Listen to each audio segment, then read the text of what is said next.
Friends, very good evening. मैं Nagesh sir एक बार फिर से आप सभी लोगों के सामने अपने स्विच गियर की क्लास लेकर के आ गया हूँ। स्विच गियर में हमने कल पढ़ लिया था कि जो हमारे फॉल्ट होते हैं वह फॉल्ट आपका किसी भी इलेक्ट्रिकल सिस्टम में कितने प्रकार के होते हैं। आज हम पढ़ेंगे फॉल्ट की कंडीशन, क्योंकि देखो भाई एग्जाम में नंबर न उठने की वजह होती है हमारा सही ढंग से लिख ना पाना।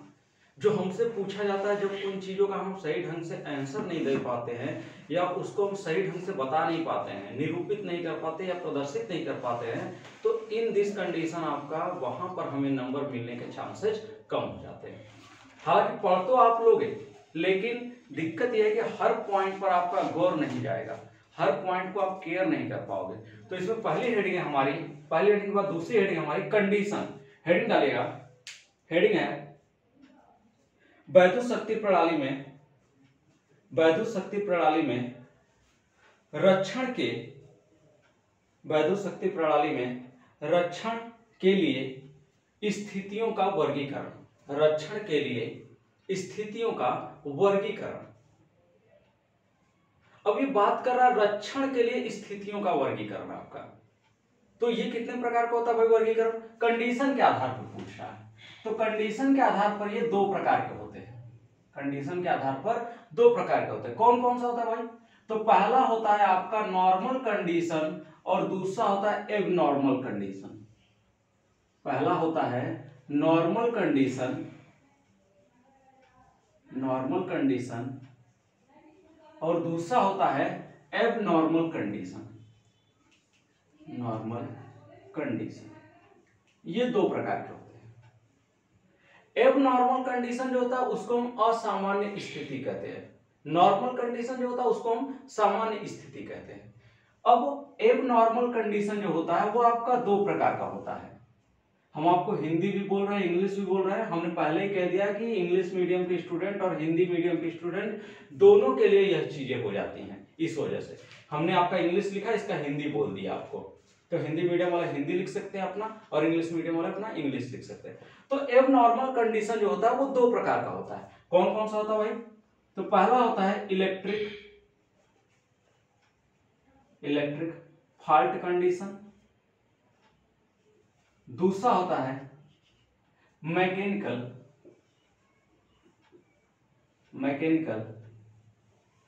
Fault condition. ये रक्षण के लिए स्थितियों पर बात हो रही है। ये किस लिए हम बात कर रहे हैं? ये जो बात हो रही है वो आपका रक्षण के लिए बात हो रहा है कि रक्षण के लिए स्थितियों का वर्गीकरण है। अब ये जो हमारा इलेक्ट्रिक फॉल्ट होता है वो इलेक्ट्रिक फॉल्ट कितने प्रकार का होता है?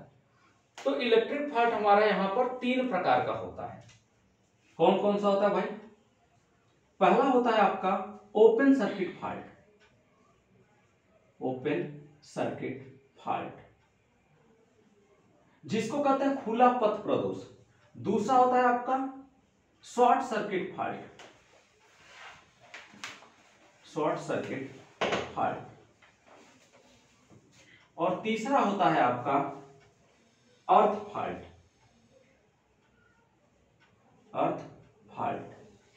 और चौथा होता है आपका लीकेज फॉल्ट।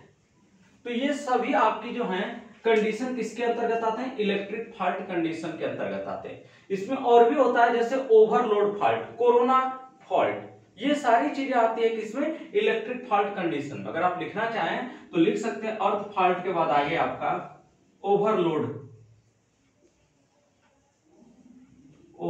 फॉल्ट, या और क्या आता है भाई इसमें और भी आते हैं आपका कोरोना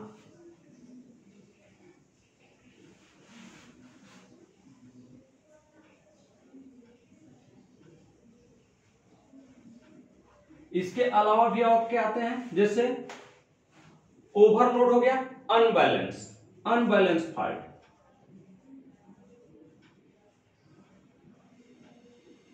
अनबैलेंस फॉल्ट के बाद और भी आते हैं। और क्या आते हैं आपके अनबैलेंस फॉल्ट के बाद? Overheating fault. तो बहुत सारे फॉल्ट हैं, लेकिन हम लोग जो मुख्यतः पढ़ते हैं वो मुख्यतः आपका तीन प्रकार के पढ़ते हैं। ये हमारा तीन प्रकार कौन सा होता है? Open circuit fault, short circuit fault, अर्थ लीकेज फॉल्ट, कंबाइंड फॉल्ट। तो ये सारे कई प्रकार के फॉल्ट आते हैं, लेकिन हमारे मुख्यतः कितने हैं? ये 3 ही प्रकार के होते हैं मुख्यतः की हम बात करें तो। हालांकि हम आपको ओवरलोड फॉल्ट भी पढ़ाएंगे, कोरोना के कारण भी फॉल्ट पढ़ाएंगे, कोरोना के बाद आपका ओवर हीटिंग के कारण भी फॉल्ट पढ़ाएंगे, उसके साथ ही साथ आपका अनबैलेंस कंडीशन में उत्पन्न होने वाले फॉल्ट को पढ़ाएंगे। तो ये सारी चीजों के बारे में हम चर्चा करेंगे, लेकिन हम धीरे धीरे करेंगे। तो सबसे पहले हेडिंग है आपका, लिखेगा कंडीशन के आधार पर, कंडीशन के आधार पर रक्षण युक्ति को दो भागों में वर्गीकृत किया गया है। पहला नॉर्मल कंडीशन, दूसरा एबनॉर्मल कंडीशन। पहला नॉर्मल कंडीशन, दूसरा एबनॉर्मल कंडीशन। पैराग्राफ चेंज करके लिखेगा। एबनॉर्मल कंडीशन 2 प्रकार के होते हैं। एबनॉर्मल कंडीशन 2 प्रकार के होते हैं। पहला इलेक्ट्रिक फॉल्ट कंडीशन, दूसरा मैकेनिकल फॉल्ट कंडीशन। दूसरा मैकेनिकल फॉल्ट कंडीशन। इसमें पहली हेडिंग डालेगा इलेक्ट्रिक फॉल्ट कंडीशन। इसमें पहली हेडिंग है electric fault condition.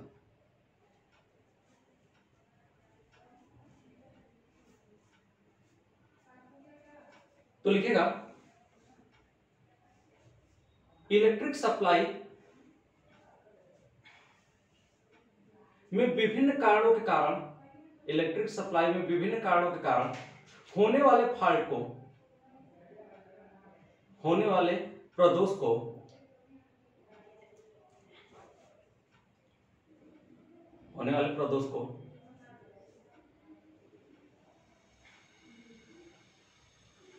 Electric fault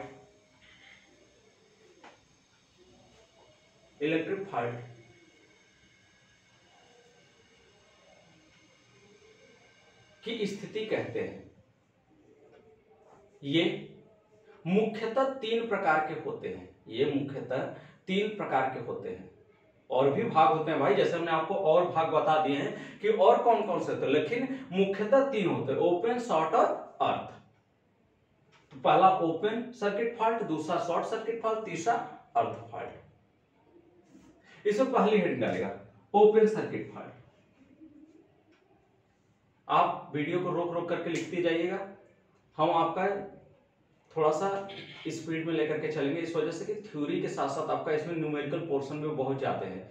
numerical portion जल्दी कोई बताता नहीं है स्विच गियर एंड प्रोटेक्शन का, लेकिन यहाँ पर आपको न्यूमेरिकली पोर्शन बखूबी मिलेगा समझने के लिए भी, और उससे जो भी जानकारी आपको मिलेगी उन दोनों चीजों के बारे में आपको अच्छे से यहाँ विस्तृत रूप में बताया जाएगा।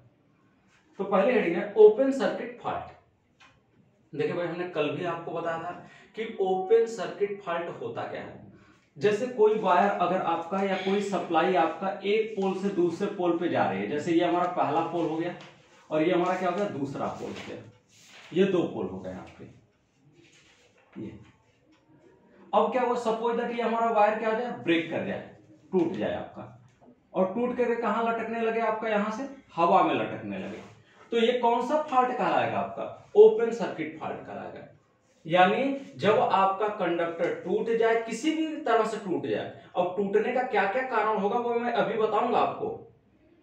तो यहां पर आपका कोई भी एक या एक से अधिक वायर टूट करके गिरे, लेकिन वो भूमि के साथ न जुड़े, वो क्या हो, हवा माध्यम में ही रहे, तो उसको हम कहते हैं ओपन सर्किट फॉल्ट। तो उसे कहा जाता है ओपन सर्किट फॉल्ट। अब देखिएगा ओपन सर्किट फॉल्ट का कारण क्या क्या हो सकता है, इसके उत्पन्न होने के कारण क्या क्या हो सकते हैं ओपन सर्किट फॉल्ट के।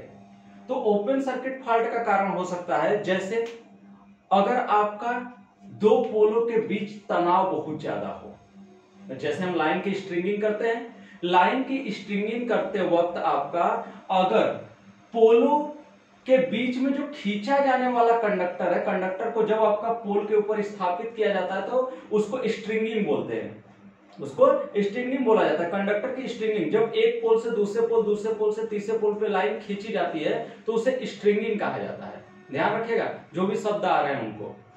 तो अगर ये तनाव की स्थिति में आने पर अगर इसकी टेंसाइल स्ट्रेंथ जो है, कंडक्टर की टेंसाइल स्ट्रेंथ अगर वह कम होगी तो वह कंडक्टर क्या हो जाएगा, बीच से ब्रेक कर जाएगा। जिससे क्या हो गया, ब्रेक करने के बाद अगर वह क्या हो आपका, वह खुले माध्यम में ही रहे तो उसको क्या कहते हैं, ओपन सर्किट फॉल्ट के कारण कहा जाता है। जो इसका कारण होता है वही कारण अर्थ फॉल्ट का भी होता है, ये चीज याद रखिएगा आप लोग। जो इसका कारण होता है वही कारण अर्थ फॉल्ट का भी होता है।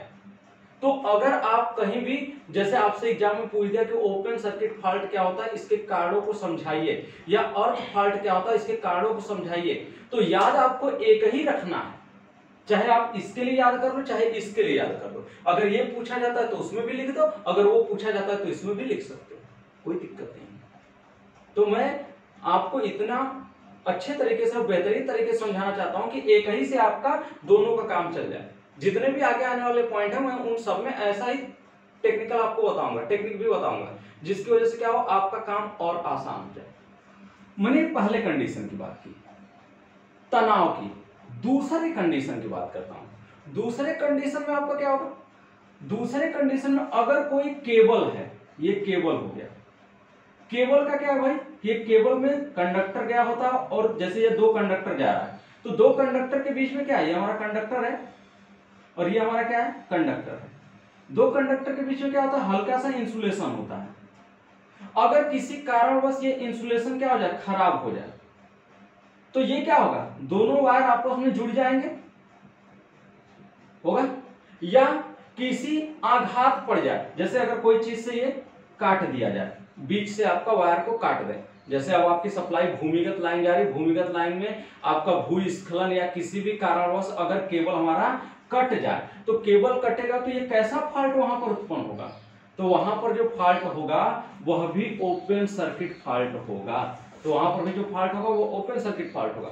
अगर यही भूमि के साथ जुड़ जाए, कट गया, कटने के बाद भूमि के साथ लगा हुआ है उसी में, तो वह क्या होगा, अर्थ फॉल्ट की भी कंडीशन होगी। लेकिन भूमि के साथ नहीं लगा है तो वह कौन सा फॉल्ट है, ओपन सर्किट फॉल्ट है। और क्या कंडीशन हो सकता है, तो और इसमें कंडीशन हो सकता है आपका कि जैसे अगर सपोज दैट यहां पर आपका अगर कोई वृक्ष है पास में, जैसे ये दो पोल है, दो पोलों के पास में कोई वृक्ष है, अगर वह वृक्ष क्या हो, टूट जाए, टूट करके क्या हो आपका, इससे इसके ऊपर गिरे, अगर इसके ऊपर गिर रहा है तो भी हमारा कंडक्टर क्या हो सकता है, डैमेज हो सकता है, कंडक्टर हमारा टूट सकता है। और टूट करके अगर वो हवा माध्यम में गिरने, हवा माध्यम में लटका रहे तो क्या होगा भाई, ओपन सर्किट फॉल्ट। लेकिन अगर वो हवा माध्यम में न लटका रहे, वो कहां आपका संपर्कित हो जाए, भूमि के साथ, तो कौन सा फॉल्ट, अर्थ फॉल्ट। और अगला कारण क्या हो सकता है, अगला कारण हो सकता है जैसे सपोज दैट आपका जो हमारा कंडक्टर है, ये कंडक्टर इस तरह से स्थापित है ये, और अगर कोई हेलीकॉप्टर या कोई ऐसा धातुई पदार्थ है जो इससे टकराए, टकराने के बाद क्या हो, उस समय कंडक्टर आपका टूट जाए, तो अगर उस समय कंडक्टर टूट गया तभी क्या होगा, हवा माध्यम में लटकेगा, तो वो किसका कारण हो सकता है, ओपन सर्किट फॉल्ट में आएगा। और अगर वो भूमि के साथ जुड़ा तो किस में आएगा, अर्थ फॉल्ट में आएगा, आएगा ना। और क्या कारण हो सकता है भाई इसमें, और हो सकता है कि अगर टेम्परेचर बहुत ज्यादा बढ़ जाए, यानी हीटिंग बहुत ज्यादा होने लगे, जैसे ये हमारा कंडक्टर है, कंडक्टर को हम क्या करते हैं, किसी ना किसी पोजीशन पे जब हमारा कंडक्टर कम पड़ता है तो उसको बांधते हैं। जैसे अगर हम कंडक्टर 3 किलोमीटर 1 किलोमीटर लाइन तक ले जा रहे हैं तो कंडक्टर कहीं बीच में तो ऐसा पोजीशन आएगा जहां पर क्या होगा भाई, कंडक्टर हमारा समाप्त होगा, तो वहां पर दूसरा कंडक्टर हमको क्या करना पड़ेगा, जोड़ना पड़ेगा। अगर दूसरा कंडक्टर हम जोड़ रहे हैं तो दूसरे कंडक्टर को जोड़ने की स्थिति में क्या होगा भाई, बीच में जोड़ पड़ेगा। और सप्लाई अगर आपकी जा रही है, सप्लाई प्रवाहित होने के साथ ही साथ अगर उसमें हीटिंग बहुत ज्यादा हो तो हीटिंग की कंडीशन में ये संयोजन क्या हो सकता है, खुल सकता है, और संयोजन जब खुलेगा तो ये दोनों क्या हो जाएंगे, अलग हो जाएंगे। तो ऐसे कंडीशन में अगर वह टूट जाए, यानी अलग होकर के, हीटिंग के कारण अलग होकर के टूट जाए और टूट करके कहां गिरने लगे, अगर वो हवा माध्यम में लटकने लगे तो भी आपका ओपन सर्किट फॉल्ट है। लेकिन अगर ये भूमि के साथ संपर्कित हो जाए तो कौन सा फॉल्ट होगा, अर्थ फॉल्ट होगा। हम इसको लिखवाएंगे नहीं, जो जो पॉइंट बोल रहे हैं आप उसको लिख सकते हैं, एक ही जगह हेडिंग डाल के ओपन सर्किट फॉल्ट और अर्थ फॉल्ट, दोनों के लिए एक ही कारण होता है, उसमें आप लिख सकते हैं, उसके लिए कोई इशू नहीं है। और अगला कारण क्या हो सकता है भाई, ये तो बात हो गई हालांकि टेम्परेचर की। अगर टेम्परेचर हमारा बढ़ेगा तो टेम्परेचर पे इसका जो संयोजन है वो संयोजन क्या हो जाएगा भाई, ओपन हो जाएगा। संयोजन के ओपन होते ही ये क्या हो जाएगा भाई, टूट करके गिर जाएगा। और कारण क्या हो सकता है, तो अगर अति धारा उत्पन्न हो रही है, जैसे इसके अंदर ओवर करंट फ्लो कर रहा है, ओवर करंट किसी कारणवश आ सकता है, जैसे लोड ज्यादा हो, हमारा जो इधर लगा हुआ इक्विपमेंट है उस इक्विपमेंट पे लोड ज्यादा हो, लोड ज्यादा होगा तो धारा इधर से ज्यादा प्रवाहित होगी, धारा ज्यादा प्रवाहित होगी तो भी ओवर हीट होगा, और तो भी ओवर हीट होगा तो उस कंडीशन में संयोजन क्या हो सकता है भाई, खुल सकता है, खुल सकता है ना। और जब संयोजन खुलेगा तो अगर वो हवा में लटक रहा तो ओपन सर्किट फॉल्ट, अगर वो आपका भूमि के साथ संपर्कित हो गया तो अर्थ फॉल्ट होगा। और क्या फॉल्ट हो सकता है भाई इसमें,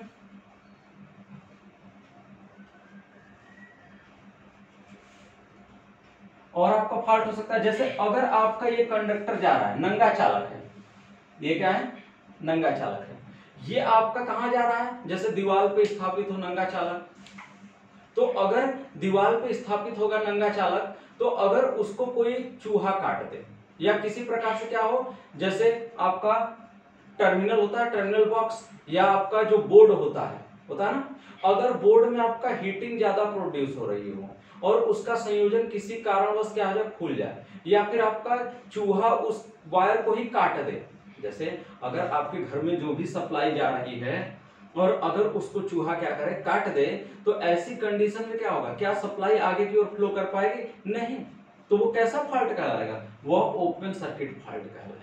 और अगर वही वायर किसके साथ संपर्कित हो जाए, आपके धातुई बोर्ड के साथ संपर्कित हो जाए, अगर वही वायर जिसको चूहा काटा है, अगर वही वायर धातुई बोर्ड के साथ संपर्कित हो जाए, या आपका धातु वाहक नली के साथ संपर्कित हो जाए, या अर्थ वायर के साथ जुड़ जाए, तो वो कौन सा फॉल्ट हो जाएगा, आपका अर्थ फॉल्ट हो जाएगा। हमने कहा ना ओपन सर्किट फॉल्ट ही अर्थ फॉल्ट होता है, बस भूमि के साथ किसी भी कारणवश जुड़ जाए तो उसको हम कहेंगे ओपन सर्किट फॉल्ट ही क्या है भाई, शॉर्ट सर्किट फॉल्ट है। और क्या हो सकता है भाई, जैसे अगर बरसात का दिन है, जैसे वर्षा का मौसम, इस समय भी हालांकि कुछ अभी चल ही रहा है मौसम ऐसा, तो बरसात के दिनों में क्या होता है, पोल आपका जो होते हैं वह नमी के कारण या भूमि में पानी होने की वजह से वो पोल झुकने लगते हैं भार की वजह से।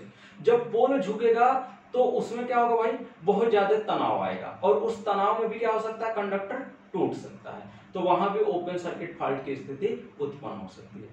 तो चलिए परिभाषा बस हम आपको लिखवा देते हैं, इसका और इसका, आपको कारण बता दिए, आप कारण लिख लीजिएगा, जो भी हम कारण बताएं उसको एक बार सुन करके बस लिख लीजिएगा अपने से, आपका पॉइंट तैयार हो जाएगा। इसके बस हम परिभाषा को लिखवा देते हैं और फिर बाद में हम शॉर्ट सर्किट पर चर्चा करेंगे। तो हेडिंग डालेगा ओपन सर्किट फॉल्ट, लिखेगा वह प्रदोष जब किसी परिपथ में, यह प्रदोष जब किसी परिपथ में एक या एक से अधिक धारावाही चालक के किसी कारण टूट जाने या परिपथ से विलग हो जाने पर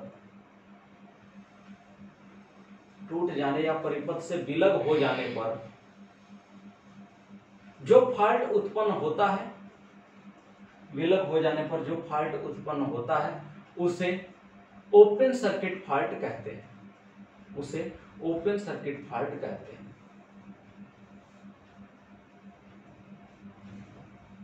अगली हेडिंग है अर्थ फॉल्ट, अगली हेडिंग है अर्थ फॉल्ट। यह प्रदोष जब किसी परिपथ में एक या एक से अधिक कंडक्टर के टूट जाने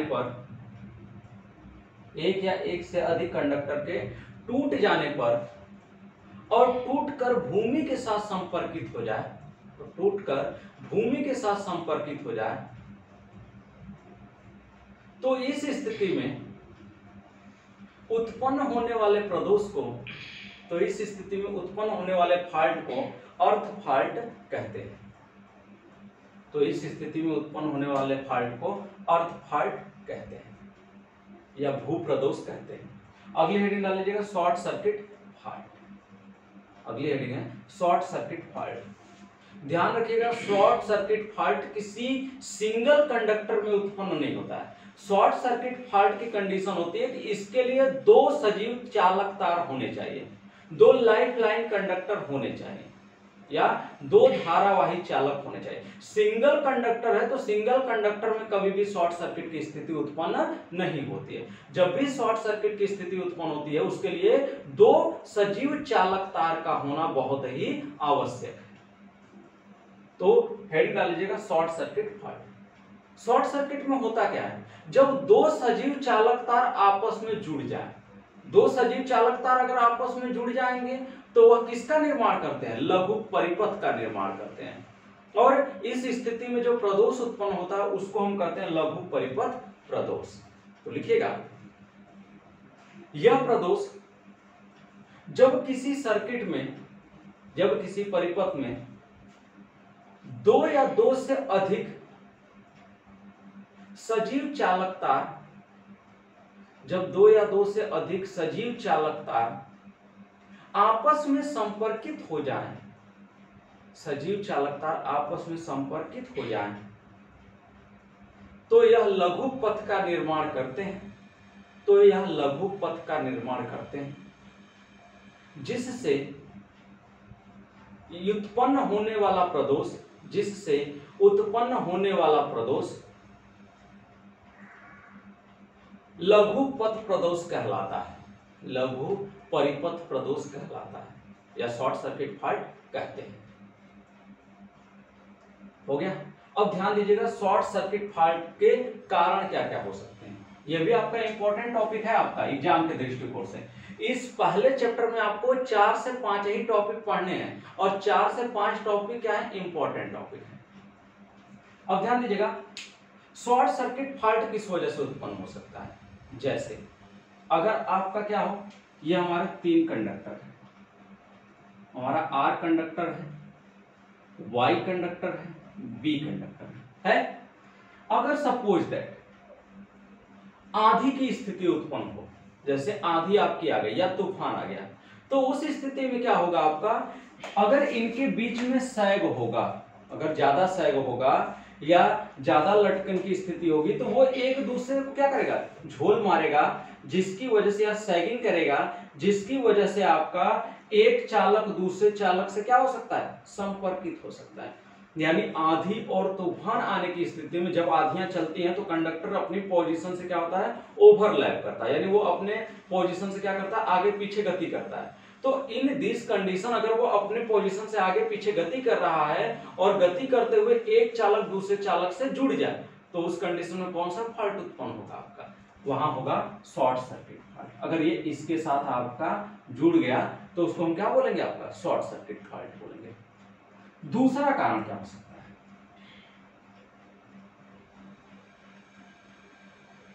दूसरा कारण हो सकता है कि अगर कोई छोटा वृक्ष हो, अगर छोटा वृक्ष क्या हो, जैसे वर्षा के दिनों में आपका किसी भी कारणवश अपने पोजीशन से आपका आलंब यानी उसका आधार जो है वो आपका सीधा है, सीधे पोजीशन से क्या हो जाए, झुक जाए, और झुक करके कहाँ स्थापित हो जाए भाई, झुक करके वो इसके साथ कनेक्ट हो जाए। बोल टूटे ना कंडक्टर, कंडक्टर टूटना भी नहीं चाहिए, वो क्या हो, बस ये आपका पेड़ जो है, पेड़ इस कंडक्टर के साथ जुड़ जाए। तो पेड़ जब कंडक्टर के साथ जुड़ेगा तो पेड़ क्या है, लाइफ लाइन चीज है, लाइफ लाइन है, इसके अंदर भी जीवन है, इसके अंदर भी आपका क्या है, नमी है, जिसकी वजह से ये आपका वायर जो होगा वो आपस में क्या हो गया, एक तरह से संपर्कित हो गया। तो इसको भी क्या कहते हैं, शॉर्ट सर्किट की स्थिति कहते हैं। तीसरा कारण क्या हो सकता है, तीसरा कारण अगर सपोज दैट ये जो हमारा कंडक्टर है, अगर ये कंडक्टर है, इस कंडक्टर के ऊपर कोई पक्षी बैठे और पक्षी जब उड़ने की कोशिश करे तो उड़ते वक्त अपने पंख को फैलाए, और जब पंख को फैलाए और उसका पंख जो है वह इस वायर और इस वायर के साथ संपर्कित हो जाए ये, तो उस कंडीशन में भी क्या हो सकता है, शॉर्ट सर्किट की स्थिति उत्पन्न हो सकती है। जैसे कोई पंछी आपका इसके ऊपर बैठे और अगर वो उड़ते वक्त अपने पंख को फैलाए तो पंख फैलाने की स्थिति में अगर दो वायर आपस में संपर्कित हो गए तो दोनों वायर के आपस में संपर्कित होने पर भी कौन सा फॉल्ट उत्पन्न हो सकता है, शॉर्ट सर्किट फॉल्ट उत्पन्न हो सकता है। चौथा पॉइंट,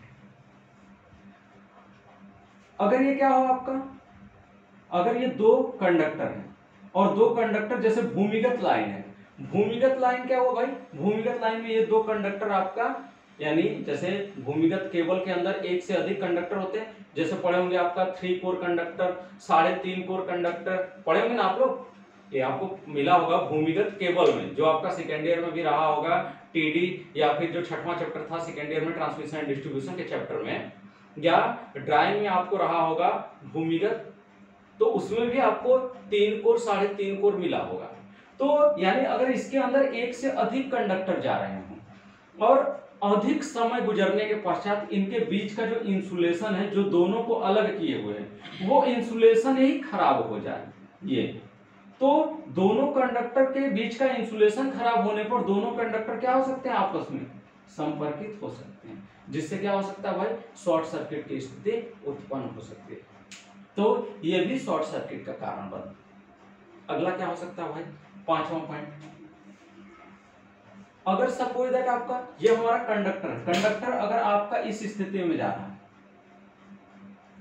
और इस स्थिति में क्या हो भाई, जैसे पोल हमारा टूट जाए, पोल हमारा टूट जाए किसी भी कारणवश, चाहे वो किसी गाड़ी के टक्कर मार देने पे हमारा पोल टूट जाए, या किसी भी कारणवश क्या हो पोल टूट जाए, तो अपने स्थिति से वो क्या करेगा, झुकेगा, झुकाव स्थिति में आएगा।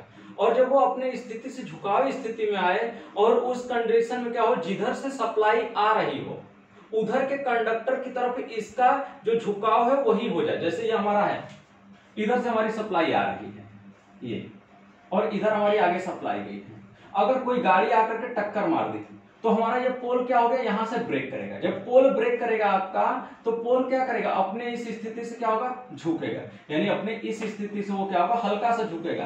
तो इनके बीच सैगिंग की वैल्यू क्या हो जाएगी, बढ़ेगी, इनके बीच झोल का मान जो होगा वो बढ़ेगा, और जब सैगिंग का मान बढ़ेगा तो ये चालक क्या हो सकते हैं, आपस में जुड़ सकते हैं। और ऐसा किस वजह से हो रहा, पोल के क्षतिग्रस्त होने पर, कि अगर पोल क्षतिग्रस्त हो जाए और पोल क्षतिग्रस्त होकर के अगर इधर झुक जाए, तो देखो भाई इधर अगर है तो इधर तो कंडक्टर को तोड़ देगा, इधर से कोई मतलब नहीं है आपका, इधर कंडक्टर को तोड़ भी सकता है, लेकिन न तोड़े, आपका लगा रहे आपका, उस स्थिति में क्या हो, ये कंडक्टर हमारा आपस में जुड़ जाए, ये कंडक्टर हमारा आपस में जुड़ जाए, तब क्या होगा, तब तो शॉर्ट सर्किट की स्थिति उत्पन्न हो जाएगी ना भाई। तो यहां आपका इस कारणवश भी क्या हो सकता है, शॉर्ट सर्किट की स्थिति उत्पन्न हो सकती है। और क्या हो सकता है भाई, जैसे अगर आपका कोई छिपकली, अगर आपका कोई छिपकली है या कोई चूहा है, और अगर आपका नंगा चालक इस तरह से जा रहा है और नंगे चालक पर वह छिपकली आपका आ जाए, या नंगे चालक पर चूहा आपका दोनों चालक के बीच आ जाए, या दोनों चालक के बीच आपका सांप आ जाए, तो दोनों चालक क्या हो सकते हैं, आपस में भूसंपर्कित हो सकते, सॉरी आपस में कनेक्ट हो सकते हैं सांप की मदद से या चूहे की मदद से, जिससे वहां पर भी क्या होगा, शॉर्ट सर्किट की फॉल्ट उत्पन्न हो सकती है।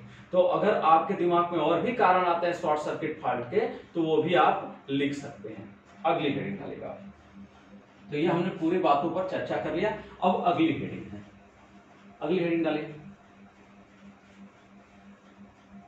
स्टेबिलिटी। अगली हेडिंग है स्टेबिलिटी।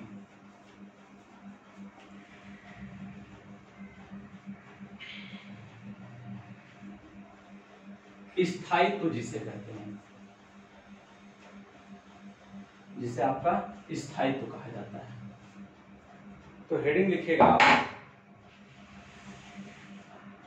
हेडिंग लिखिए वैद्युत प्रदोष या वैद्युत प्रदूषण लिखिएगा वैद्युत शक्ति प्रणाली में, वैद्युत शक्ति प्रणाली में स्थायित्व पर विभिन्न प्रकार के प्रभाव, स्थायित्व पर विभिन्न प्रकार के प्रभाव कह रहा है। स्टेबिलिटी पर इफेक्ट, स्टेबिलिटी पर इफेक्ट, कि जो हमारा इलेक्ट्रिकल सिस्टम है, इलेक्ट्रिकल सप्लाई सिस्टम है, उस इलेक्ट्रिकल सप्लाई सिस्टम की स्टेबिलिटी जो है, स्टेबिलिटी पर क्या प्रभाव पड़ेगा। हम स्टेबिलिटी पर आने से पहले एक चीज अभी भूल गए हैं, आपका open circuit fault, short circuit fault,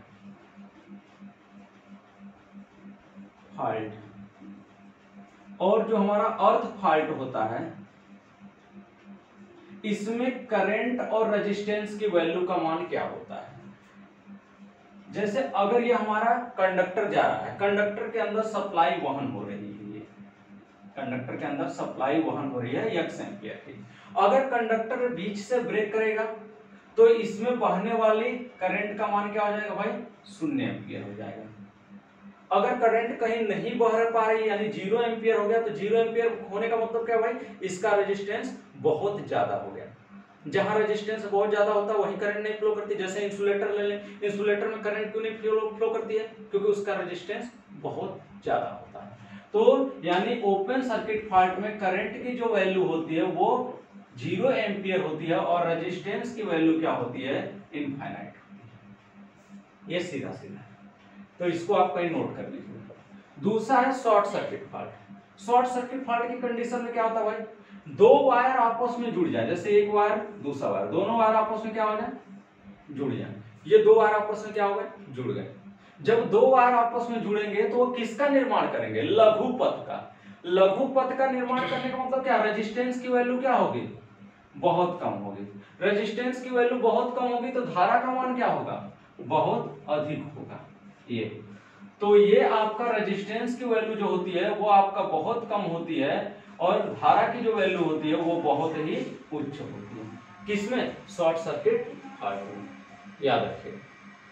तीसरा है अर्थ फॉल्ट। अर्थ फॉल्ट में क्या होता है भाई, अर्थ फॉल्ट में आपका जैसे अगर यह टूट करके किसके साथ जुड़ गया, जैसे ये चालक जा रहा है, चालक ब्रेक किया, ब्रेक करने के बाद वो किसके साथ जुड़ गया, अर्थ के साथ कनेक्ट हो जाए। ये अगर वो अर्थ के साथ कनेक्ट होगा तो अर्थ का रेजिस्टेंस क्या होता है, हम मानते हैं 0 होता है, लेकिन अर्थ का रेजिस्टेंस जो होता है वो 0 नहीं होता है, क्योंकि हर जगह आपका जो भूमि है वो एक जैसी नहीं है। कहीं नमी वाली भूमि होगी, कहीं आपका सूखी होगी, कहीं आपका पथरीली होगी, कहीं आपका बलुई होगी। तो सभी जगह पर जो रेजिस्टेंस की वैल्यू होती है वो अलग अलग होती है। सबसे कम जो रेजिस्टेंस होता है वो नमी वाली पोजीशन में होता है। जहां की भूमि नमी युक्त होगी उसका रेजिस्टेंस सबसे कम होगा, जहां की भूमि पथरीली होगी उसका रेजिस्टेंस सबसे अधिक होगा।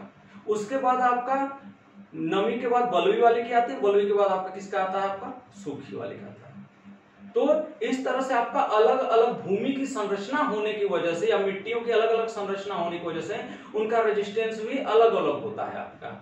और इसी के अकॉर्डिंग आप अर्थिंग भी अलग अलग यूज करते हैं अलग अलग स्थानों के लिए। आप अर्थिंग वाले चैप्टर में जाएंगे तो अर्थिंग पढ़ेंगे कि किस स्थान के लिए कौन सी अर्थिंग उपयुक्त होती है और क्यों, क्योंकि उसके रेजिस्टेंस की वजह से ही ऐसा होता है, ताकि रेजिस्टेंस की वैल्यू कम से कम हो सके वहां पे। तो हमारा रेजिस्टेंस एक जैसा नहीं होता है कहीं भी आपका प्रैक्टिकली, तो रेजिस्टेंस एक जैसा नहीं होता है, रेजिस्टेंस का कुछ ना कुछ मान होता है। तो रेजिस्टेंस का मान कुछ ना कुछ होता है, तो इसका मतलब क्या है कि रेजिस्टेंस मान लेते हैं कि कम होता है, ये मानते हैं। इसका मतलब होता है बहुत कम और इसका मतलब होता है बहुत ज्यादा। अगर एक बार दिखाया गया तो मतलब क्या है, कम। ये इसमें 3 बार हमने दिखाया यानी बहुत कम होता है, इसको हमने 3 बार दिखाया यानी बहुत ज्यादा होता है, इसमें हमने 2 बार दिखाया यानी क्या है, कम होता है। और करंट तब क्या होगा भाई, इसमें ज्यादा हो। जहां भी रेजिस्टेंस आपका कम वहां पर करंट ज्यादा। कैसे, I = V/RC, क्योंकि I अगर घटेगा तो रेजिस्टेंस क्या होगा, बढ़ेगा, होगा ना।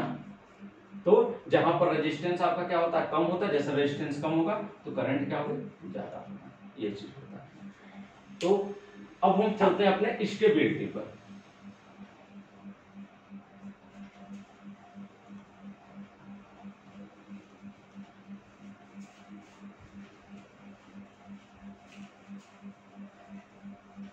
देखिए भाई, आपको हम पहले ही बता चुके हैं कि आप सभी लोग डेली बाय डेली नोट्स बनाते जाइए।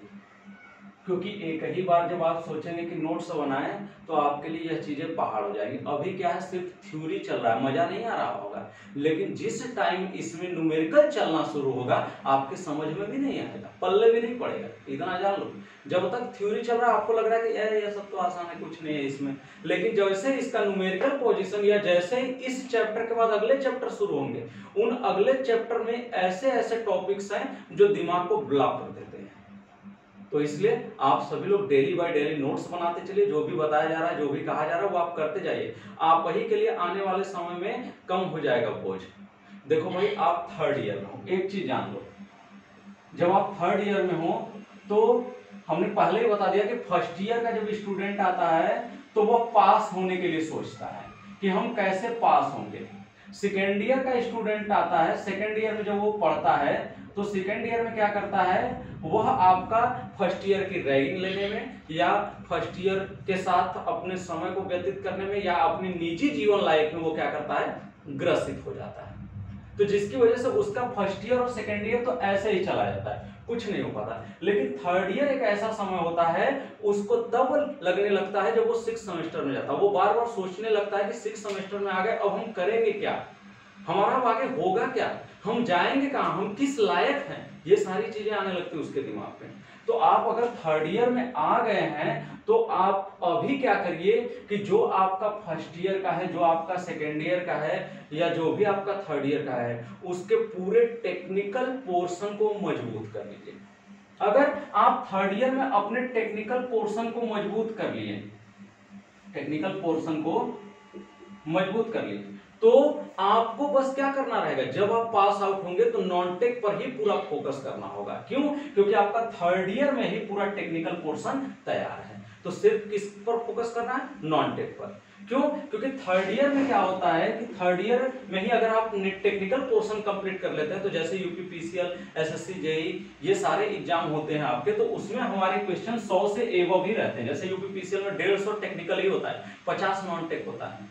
उसी तरह से एसएससी में तो हमारे टेक्निकल पोर्शन ही ज्यादातर पूछे जाते हैं। अगर आप थर्ड ईयर में टेक्निकल पोर्शन ज्यादा पढ़ लोगे, यानी अपना पूरा कवर कर लोगे, तो सिर्फ थर्ड ईयर के बाद आपको कौन सा पोर्शन कंप्लीट करना रहेगा, नॉन टेक पोर्शन, और आपको बहुत जल्दी सफलता मिल भी जाएगी। अब गवर्नमेंट की बात छोड़ दो, गवर्नमेंट क्या करती है क्या नहीं करती, क्योंकि सरकारें बदलती रहती है। आज वैकेंसी नहीं है, लेकिन कल के डेट में आएगी वैकेंसी, क्योंकि सरकार बदलेगी, सब मामला फिर से सही हो जाएगा। तो ये सरकारों के बदलाव पर ही सारा मामला डिपेंड करता है। हम कैसी सरकार चुनते हैं तो उसके लिए कुछ नहीं है, आप सरकार से कोई उम्मीद मत रखिए, आप अपने मेहनत पर भरोसा करिए। क्योंकि आपका टेक्निकल पोर्शन अगर आज मजबूत है ना, तो किसी कॉलेज में पढ़ाने भी जाएंगे आप, तो क्या करेंगे उस टाइम, अगर आपका टेक्निकल पोर्शन मजबूत है तो आपको पढ़ाने के लिए वहां पर भी मिल जाएगा। क्योंकि वहां पर बड़े आराम से आप क्या कर सकते हैं, निकाल सकते हैं, वहां से आप नॉन टेक नहीं पूछा जाएगा, आपसे टेक्निकल ही पूछा जाएगा, होगा ना। या किसी भी आप जाएंगे कहीं पर भी क्या करने के लिए, अप्रेंटिस करने के लिए, तो वहां से भी जो इंटरव्यू होगा आपसे क्या पूछा जाएगा, टेक्निकल पोर्शन ही पूछा जाएगा, बहुत कम ही नॉन टेक पोर्शन होगा आपका। तो टेक्निकल आप थर्ड ईयर पास होते होते अपना कंप्लीट कर लीजिए। क्योंकि जो भी आपके कॉलेज में आएंगे लेने के लिए या सेमिनार लगाएंगे जॉब के लिए, या जॉब जो फेयर होता है, जॉब फेयर, उसमें भी आपका क्या है, टेक्निकल पोर्शन से ही आपके क्वेश्चंस पूछे जाएंगे। तो आपके लिए थर्ड ईयर बहुत ही मोस्ट इंपॉर्टेंट डे होता है, और थर्ड ईयर के मोस्ट इंपॉर्टेंट डे में आपका पूरा टेक्निकल पोर्शन जो होना चाहिए वह पूरी तरह से तैयार होना चाहिए थर्ड ईयर में ही आपका। तो इससे आप लोग अभी से मन बना लीजिए और अपना काम चालू कर दीजिए। फर्स्ट ईयर सेकेंड ईयर या गवर्नमेंट के चक्कर में पड़िए, आप अपने ऊपर भरोसा करिए, आप अपने सेल्फ कॉन्फिडेंस को अंदर से जगाइए। जब आपका सेल्फ कॉन्फिडेंस जाग जाएगा तो आप किसी न किसी लायक बन जाएंगे, नहीं जागेगा कुछ नहीं हो सकता। तो आज के लिए इतना ही, मिलेंगे नेक्स्ट टॉपिक पर।